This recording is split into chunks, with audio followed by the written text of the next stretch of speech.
Bonjour ou bonsoir, tout dépend à quelle heure vous écoutez ce podcast de l'ODJ Média. Notre chroniqueur de l'ODJ, Hafid Fassifiri, partage son avis et ses réflexions dans un article qu'il a intitulé « Recherche système de santé désespérément ». Alors écoutons-le dans ce podcast. L'auteur commence son article ainsi. On ne vous apprendra rien de neuf, mais il y a des signes qui ne trompent pas et des symptômes persistants et flagrants de dysfonctionnement majeur au sein du système de santé au Maroc. Un déficit de 47 000 médecins en 2023. Des services d'urgence en détresse, une pénurie de 47 000 médecins, la fronde des infirmiers et la grève des pharmaciens. 3 patients morts par asphyxie dans les urgences de l'hôpital de Safi, une femme qui accouche dans le jardin de l'hôpital d'El Youssoufia. Il y a des signes qui ne trompent pas et des symptômes persistants et flagrants de dysfonctionnement majeur. L'auteur poursuit son article ainsi. La crise sanitaire avait révélé des déficits majeurs sur la qualité de l'offre en matière de santé publique. Et s'il y a péril en la matière, il serait urgent et légitime de lancer un débat afin d'analyser, de faire un diagnostic, proposer des alternatives et des solutions à travers un traitement de choc pour un système de santé souffrant de 1000 maux. La pénurie de médecins et d'infirmiers, qui émigrent par milliers vers des cieux plus cléments, n'est en vérité que la face visible de l'iceberg d'un secteur en souffrance. Un déficit de 47 000 médecins en 2023, voilà un chiffre vertigineux qui fait peur, qui donne le tournis et qui devrait inciter les responsables à réfléchir. 1229 médicaments sous monopole. Des entreprises pharmaceutiques spécifiques monopolisent les droits de commercialisation et de distribution de quelques 1229 médicaments, soit 25% de l'ensemble des médicaments qui circulent sur le marché national.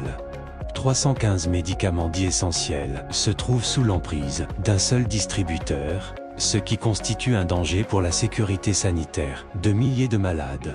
Il y a 3 leviers essentiels sur lesquels devrait reposer tout débat concernant un nouveau modèle de stratégie publique de santé. En vue d'une éventuelle, il y a le levier du prix des médicaments. À ce sujet, depuis quelques années, le ministère de la Santé annonce régulièrement des réductions sur les prix de certains médicaments. L'auteur précise sa pensée ainsi. Malheureusement, sur le terrain, sur des dizaines de produits, des génériques, notamment les laboratoires, ne produisent plus ceux sur lesquels leurs marges bénéficiaires sont réduites à néant. Résultat, des dizaines de médicaments sont introuvables dans les officines. Aussi, la logique de sauvegarde de la santé publique se retrouve-t-elle confrontée à celle mercantiliste des laboratoires. Une logique, apparemment, qui a vite fait de s'incliner et de courber l'échine. Une logique défendable, car pourquoi ces derniers iraient-ils produire des médicaments sur lesquels ils n'ont aucun profit? À cet effet, c'est au ministère de la Santé de garantir l'approvisionnement à des prix socialement acceptables. Des experts de l'OMS soulignent avec grand étonnement que certains médicaments sont proposés des milliers de dirhams alors qu'ils peuvent être nettement moins chers, vu qu'en Inde ils sont proposés à moins de 5 $ aux gouvernements qui font la commande.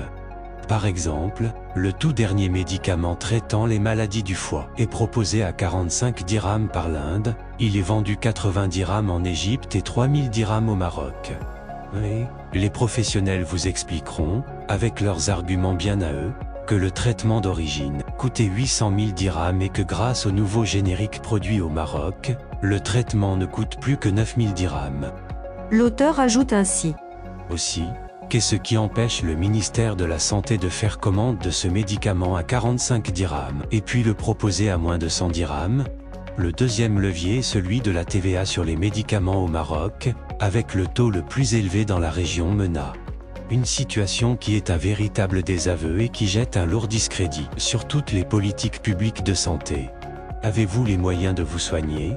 On ne va pas s'en cacher, le système de santé au Maroc, si on laisse de côté la question du droit de l'accès aux soins pour les plus défavorisés et celle de la gouvernance et du coût des prestations, fait la part belle à de multiples intervenants qui gardent jalousement leurs intérêts, médecine libérale, pharmacie, clinique privée, laboratoire et radiologie.